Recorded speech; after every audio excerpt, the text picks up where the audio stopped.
Hello students, हम लोग प्रश्नावली 6.2 पे हैं और क्वेश्चन नंबर है 15। क्या कर रहा है? दी गई आकृति में angle AEF equal to angle AFE है। एंगल AEF और AFE इक्वल है। E CA का मध्य बिंदु है। E जो है CA का मध्य बिंदु यानी इसको दो बराबर भागों में बांटता है।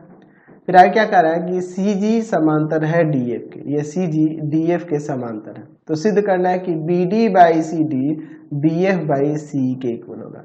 BD बाई में CD BF बाई CE के इक्वल होगा। देखो अनुपात यहाँ गड़बड़ है। यहाँ पे अगर ये वाला आपका रहता GF रहता तो काम बन जाता है, लेकिन हमें यहाँ पर C दिया है, तो इसका मतलब इसको इसके बराबर दिखाना होगा तब ना हमारा काम बनेगा। चलिए देखते हैं क्या दिया है और क्या सिद्ध करना है।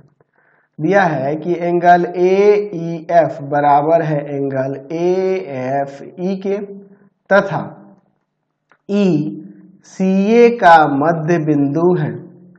CA का मध्य बिंदु है तथा CG समांतर है DF के। तो सिद्ध करना है, क्या सिद्ध करना है जी? कि BD बटा में CD इक्वल होगा BF बटा में आपका CE के। चलिए अब हम लोग इसका यहाँ पर प्रमाण देखते हैं, ठीक है। ये चलिए यहाँ प्रमाण देखते हैं। हमारे पास देखिए, अगर चले त्रिभुज AEF में, तो यहाँ पर दिया हुआ है कि एंगल AEF इक्वल है एंगल AFE के। ये दिया हुआ है इस त्रिभुज में, है ना जी, यहाँ दिया हुआ है।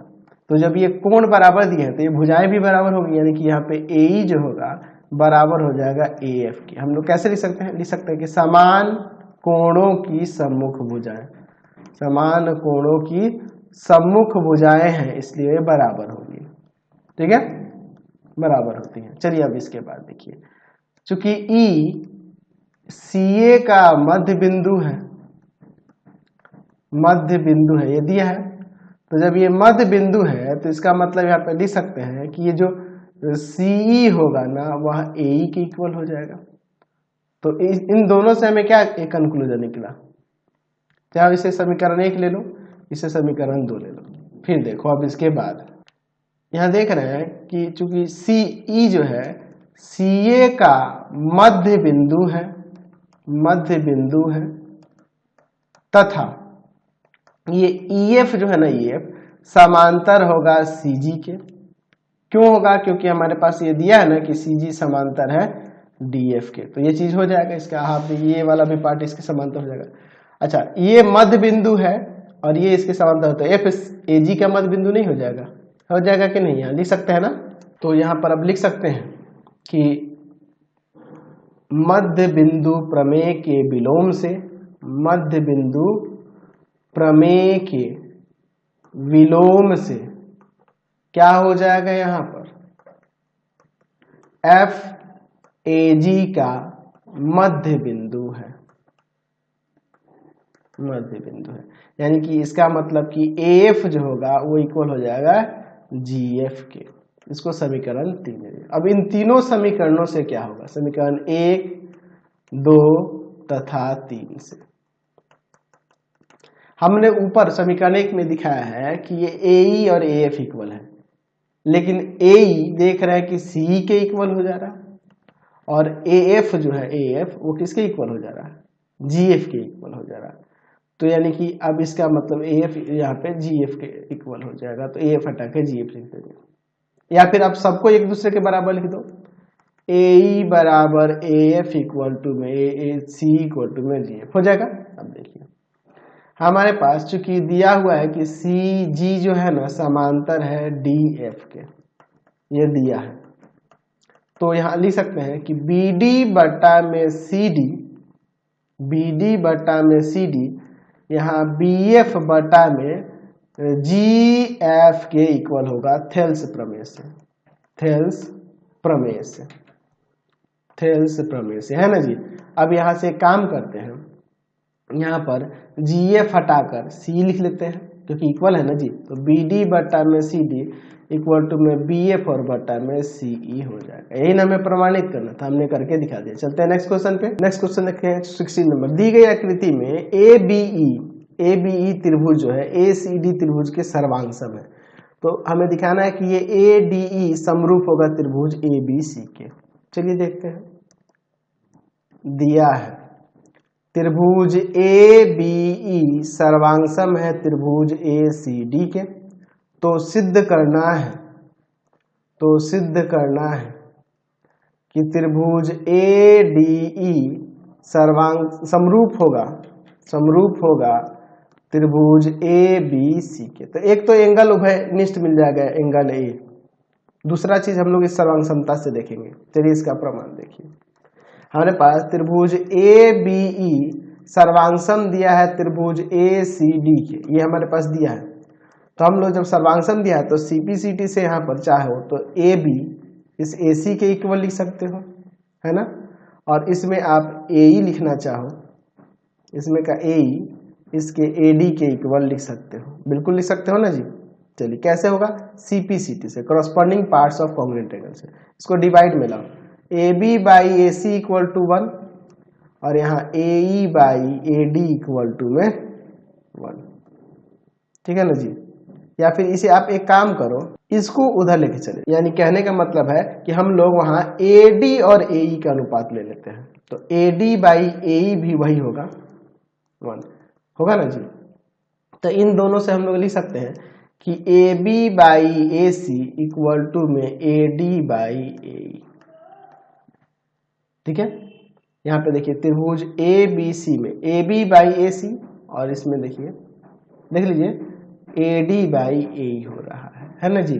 तो अब इन दोनों त्रिभुजों को समरूप करना आसान हो जाएगा साइड एंगल साइड समरूपता से। त्रिभुज ADE तथा त्रिभुज ABC में, ठीक है ना जी। चाहो तो इसको ऐसे भी चेंज कर सकते हो, AB और बाई में कर देते हैं AD और इधर AC और बाई में कर देते हैं AE, ठीक है, ये भी चलेगा। तो इन दोनों त्रिभुजों में देखो AB by AD equal to में AC बाई AE, तथा अगर दूसरा देखा जाए तो एंगल A जो होगा इसमें एंगल A उभयनिष्ठ होगा, तो एंगल A पूरा लिख देते हैं, एंगल DAE इक्वल टू में एंगल BAC,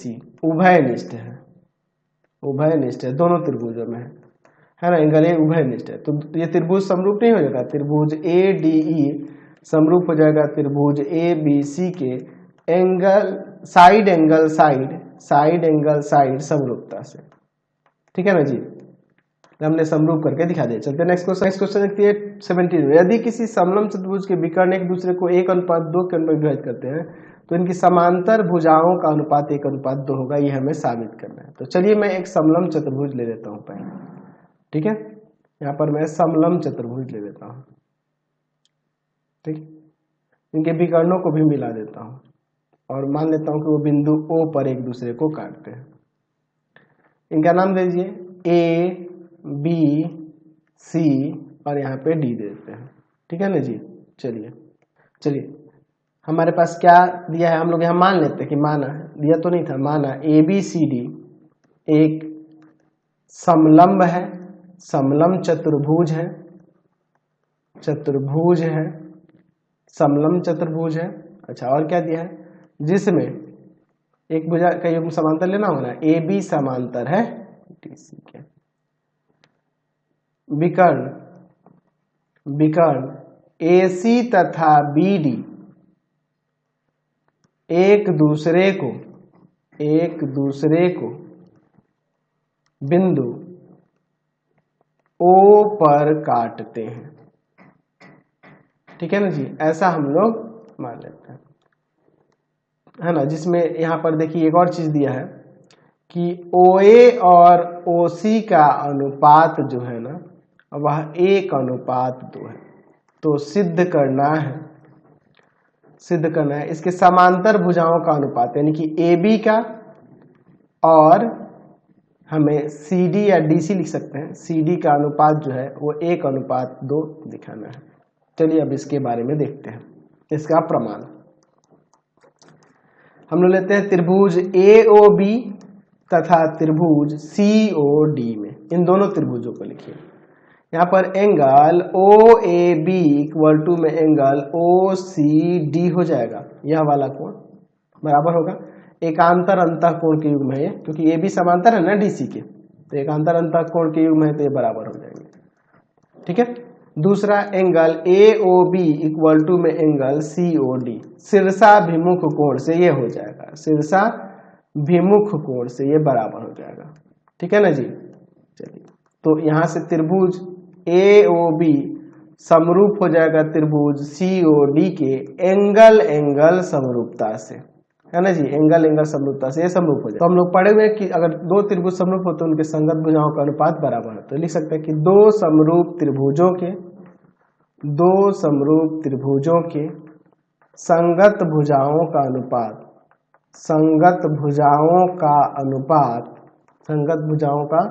अनुपात बराबर होता है। यानी कि अब देखो, अगर इसमें का AB लेते हैं तो इस वाले में का क्या ले लेंगे, CD ले लेंगे। इसमें की भुजा OA लेते हैं तो इसमें OC ले लेंगे। तो आपके पास AB बाई CD का क्या हो जाएगा, तो OA और OC का अनुपात 1:2 दिया है, ऊपर दिया है ना जी। OA और OC का अनुपात 1:2 है। तो यहाँ से हमें मिल गया कि नहीं, AB और CD का भी अनुपात 1:2 हो रहा है। हमें यही साबित करना था। चलते हैं नेक्स्ट क्वेश्चन देखते हैं। 18 नंबर क्या कर रहा है कि त्रिभुज ABC में AD एक माध्यिका है। चलिए फिगर में बनाते चलता हूँ, ठीक है ना जी। मैं यहाँ पे एक त्रिभुज बना लेता हूँ ABC, ध्यान से देखिए। यहाँ त्रिभुज एक बना लेता हूँ ABC, ठीक है। यहाँ ले लेते हैं ABC। त्रिभुज ABC में AD क्या है, एक माध्यिका है। तो ऐसे चलिए माध्यिका में यहाँ पे खींच देता हूँ। BC को 2 बराबर भागों में बांट रही होगी। चलिए आगे देखते हैं। AD भुजा पर एक बिंदु X इस प्रकार है, AD पर एक बिंदु X है, इस प्रकार है कि AX और XD का अनुपात 2:3 है। AX और XD यानी कि इधर कहीं होगा, ये 2 भाग होगा, ये 3 भाग होगा। अच्छा, फिर क्या कर रहा है, तथा BX रेखा आगे की ओर बढ़ाने पर AC से Y बिंदु पर प्रतिच्छेद करती है। BX रेखा यानी कि यहाँ से जब यहाँ इसको मिलाएंगे तो आगे की ओर बढ़ाएंगे तो ये AC से यानी कितना पे मिलती है, Y पे मिलती है। ये ऐसा दिया हुआ है, ठीक है। तो सिद्ध करें कि BX जो होगा, BX यानी कि यहाँ से यहाँ तक 4 गुना होगा इस XY के। ये हमें यहाँ पर साबित करके दिखाना है। चलिए क्या दिया है और क्या सिद्ध करना है इसको लिखते हैं। दिया है त्रिभुज ABC में AD एक माध्यिका है, ठीक है। AD भुजा पर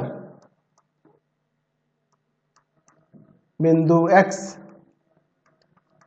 X इस प्रकार है कि AX और XD का जो अनुपात है वो 2:3 है, तथा BX रेखा आगे की ओर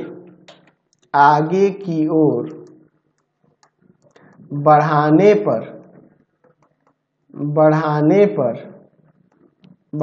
पर AC को Y बिंदु पर मिलती है, ठीक है, या प्रतिच्छेद करती है। तो सिद्ध करना है क्या सिद्ध करना है जी, कि BX जो है ना 4 गुना हो जाएगा XY के। चलिए एक काम करते हैं, इसमें थोड़ी सी रचना करेंगे। देखिए रचना में क्या करेंगे, हम लोग इस D से होते हुए BY के समांतर एक रेखा खींचते हैं, ठीक है ना जी। इसका नाम यहाँ पे मान लीजिए हमने Z दे दिया, इसको डॉटेड में कर देता हूं। क्या लिखा है हमने कि D से DZ समांतर BY खींचे, ठीक है। इतना हम लोग काम किए हैं। अब इसके बाद देखिए, इसके प्रमाण के तरफ अब आगे बढ़ते हैं। क्वेश्चन के प्रमाण की तरफ चलते हैं, ठीक है। देखिए पहले जो अनुपात दिया है ना AX बाई XD है ना, और इधर 2/3 ये दिया हुआ है। एक काम करो, इसे पलट दो, XD by AX equal to में 3/2 कर देंगे। अब इसके बाद एक जोड़ देते हैं, ठीक है ना जी, जरूरत के हिसाब लिखते हैं दोनों तरफ एक जोड़ने पर, है ना जी, दोनों तरफ एक जोड़ने पर इसकी जरूरत पड़ेगी, इसलिए मैं ऐसा कर रहा हूं, ठीक है ना जी।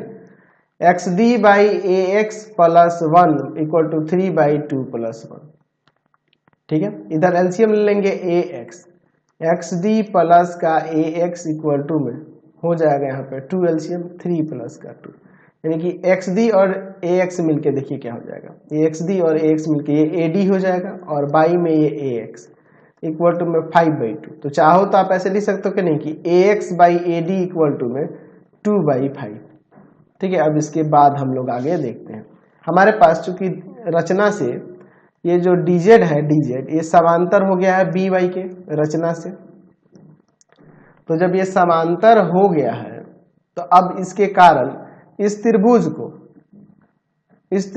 और इस बड़े वाले त्रिभुज को समरूप कर सकते हैं कि नहीं, बिल्कुल समरूप कर सकते हैं, है ना जी। और उसी तरह से इस वाले त्रिभुज को और इस बड़े वाले त्रिभुज को भी समरूप कर सकते हैं, क्योंकि जब dz by के समांतर है तो आप इसे ये भी तो लिख सकते हैं यहाँ पर कि एक्स वाई समांतर हो जाएगा dz के, हो जाएगा। तो अब देखिए जब ये समांतर हो जाएगा तब चलिए त्रिभुज ए एक्स वाई तथा त्रिभुज ए डी जेड में, इन दोनों में आइए, इन दोनों में देखिए यह एंगल के इक्वल होगा, angle A X Y equal to में एंगल ए डी जेड, ये बराबर होगा संगत कोण के युग्म है, समांतर होने के कारण ये हो जाएगा बराबर, ठीक है। और दूसरा एंगल ए दोनों में है, उभयनिष्ठ है, उभयनिष्ठ है, तो यहां से आप लिख सकते हैं कि ये दोनों त्रिभुज समरूप हो जाएंगे, त्रिभुज समरूप हो जाएगा ए एक्स वाई त्रिभुज ए डी जेड के एंगल समरूपता से, ठीक है। तो जब समरूप हो जाएगा तो यहाँ पे देखो, यहाँ पर AX है ना, अब जानते हैं कि दो समरूप त्रिभुजों के संगत भुजाओं का अनुपात बराबर होता है, डायरेक्ट लिख देते हैं AX, तो इधर हो जाएगा आपका AD, यहाँ पर हो जाएगा आपका, मान लीजिए आप ले लेते हो XY, तो इसमें क्या लोगे DZ ना जी, है कि नहीं। तो देखिए AD बाई AX जो है 2/5 है, ऊपर हमारे पास, ऊपर लिख देते हैं यहाँ पे कि AX बाई में AD जो था आपका 2/5 है, हम लोग ऊपर दिखाए हैं XY बटा में DZ, यहाँ से हो जाएगा 2DZ इक्वल टू में 5XY, समीकरण 1 ले लो। अब इसके बाद देखिए, अब हम लोग लिख सकते हैं, अब ये जो आप ये जो DZ देख रहे हो ये समांतर है BY के, ये दिया है, तो अब हम लोग त्रिभुज इस वाले को और इस वाले को समरूप करते हैं। त्रिभुज किसमें जी, तो त्रिभुज CDZ तथा त्रिभुज CBY में, इन दोनों में एंगल CDZ इक्वल टू में एंगल CBY संगत कोण के युग्म है, समांतर होने के कारण ये संगत कोण के युग्म बराबर हो जाएंगे, है ना जी, समझ रहे हैं ना। देख लीजिए यहाँ पर ये संगत कोण के युग्म है, ये वाला कोण इस कोण के बराबर है, और एंगल C दोनों में है, एंगल C बराबर एंगल C उभयनिष्ठ है। तो यहाँ से आप लिख सकते हो कि त्रिभुज CDZ समरूप होगा त्रिभुज CBY के एंगल समरूपता से। तो जो ये समरूप हो गया तो इनके संगत भुजाओं का अनुपात बराबर होता है ना, तो लिख सकते चाहो तो दो समरूप त्रिभुजों के संगत भुजाओं का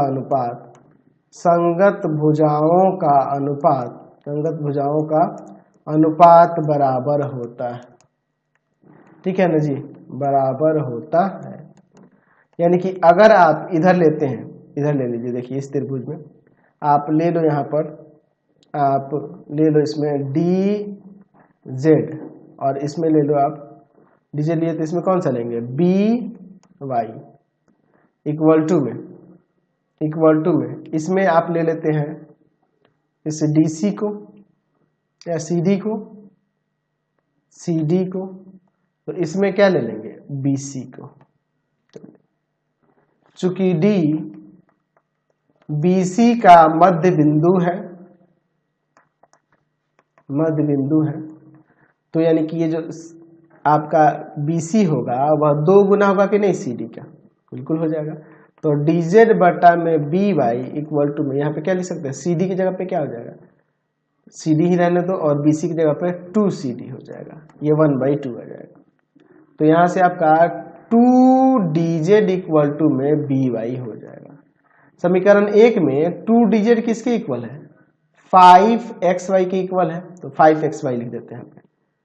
5XY इक्वल टू में BY कैसे हुआ, समीकरण 1 से ये हुआ। अब देखिए इसमें थोड़ा सा चेंज करते हैं, हमारे पास ये BY दिया है, तो इसको चाहोगे तो यहाँ पर BX प्लस का XY नहीं लिख सकते हो, XY इधर आकर सब्ट्रैक्ट होगा तो हो जाएगा 4XY इक्वल टू में BX। यही ना हमें साबित करना था, हमने साबित कर दिया, समझ गए। तो देखते हैं 19 नंबर। समान आधार BC और BC के एक ही ओर 2 समकोण त्रिभुज ABC और DBC खींचे गए हैं। चलिए मैं यहाँ पर एक आधार ले लेता हूँ, इसका नाम देते हैं BC। इसके एक ही ओर 2 त्रिभुज बनन है, वो दोनों के दोनों समकोण त्रिभुज होंगे। एक इधर बन रहा, ठीक है, एंगल त्रिभुज ABC, और दूसरा इसी पे आप बनाओगे एक ही ओर, इसका मतलब वो दूसरा वाला इधर कहीं बनेगा, ऐसे है ना जी। ये आपका DBC, ये वाला 90 है, ये वाला 90 है, ये हमारे पास दिया हुआ है। तो आगे क्या करके, यदि AC और BD P पर प्रतिच्छेद कर रहे हैं, AC और BD P पे प्रतिच्छेद कर रहे हैं, तो सिद्ध करें कि AP into PC BP into PD के इक्वल होगा।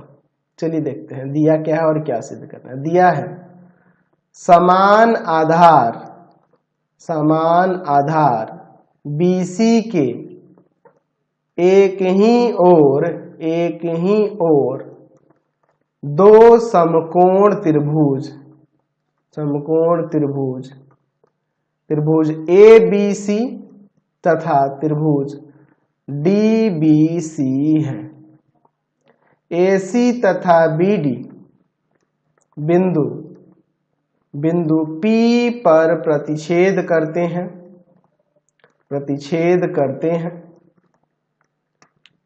तो सिद्ध करना है क्या सिद्ध करना है जी, कि AP इंटू में PC बराबर होगा BP इंटू में PD के। चलिए अब इसके बाद देखते हैं हम लोग, ध्यान से देखिएगा। AP इंटू PC, अच्छा देखिए इसका प्रमाण देखिए, हमारे पास दिया है ना कि त्रिभुज ABC तथा त्रिभुज DBC एक ही आधार BC पर स्थित समकोण त्रिभुज है।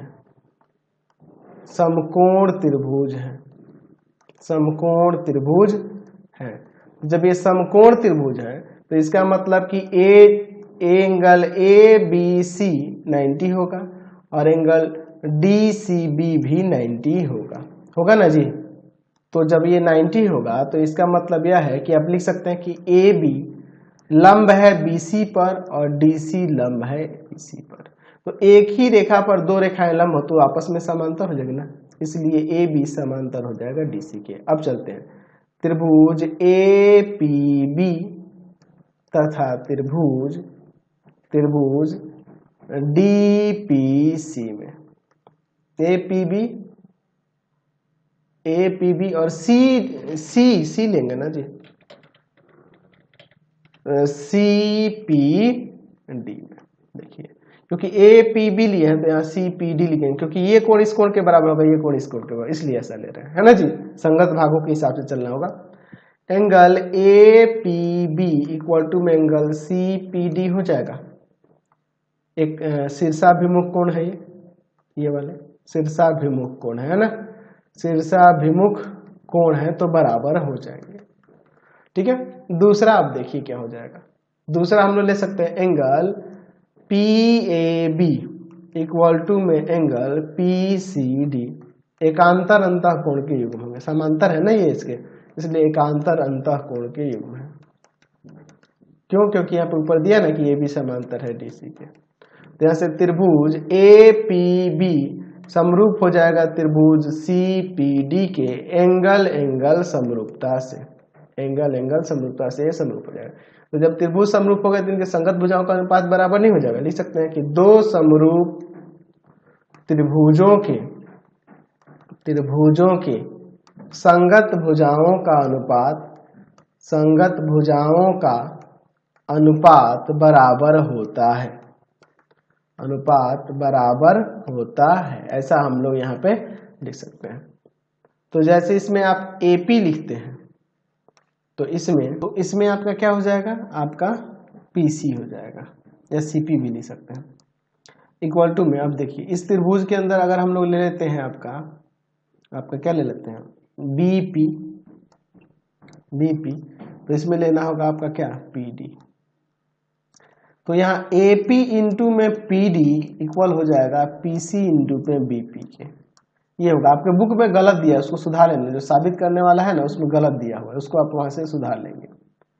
क्योंकि जाहिर सी बात है ये लंब यहाँ पे 90-90 होंगे तो यहाँ पर हम लोग ये समांतर हो जाएंगे, और समांतर होंगे तो ये तिर्यक रेखा काम करेगा, तो इसलिए संगत शीर्ष ऐसे परिवर्तित हो जाएंगे। ठीक है ना जी, इसको ध्यान में रखेंगे। तो आज की क्लास में इतना ही रहने देते हैं, नेक्स्ट वीडियो में आगे देखेंगे। आपको हमारे 3 चैनलों को सब्सक्राइब करना होगा। पहला है पाथफाइंडर क्लासेस छपरा, दूसरा है आपके पास भारती भवन रविकांत सर, तीसरा चैनल है RD Sharma, Ravikant sir RD Sharma solution, ऐसे लिख देते हैं, Ravikant sir RD Sharma solution. तीनों चैनलों को सब्सक्राइब कर लेंगे। इससे रिलेटेड वीडियो के लिए सीधे डिस्क्रिप्शन में, इससे रिलेटेड नोट्स के लिए गूगल पे जाकर सर्च करेंगे www.ravikansir.in, और यहाँ जाकर आप सभी क्लासेस के नोट्स, उनके PDF को डाउनलोड कर सकते हैं, पढ़ सकते हैं। इंस्टाग्राम और फेसबुक पे जाकर पाथफाइंडर क्लासेस छपरा को लाइक एंड फॉलो करना नहीं भूलेंगे। Thanks for watching the video. Comment करके जरूर बताएं कि हमारे चैनल के वीडियोज आप सभी को कैसे लगते हैं। Thanks for watching.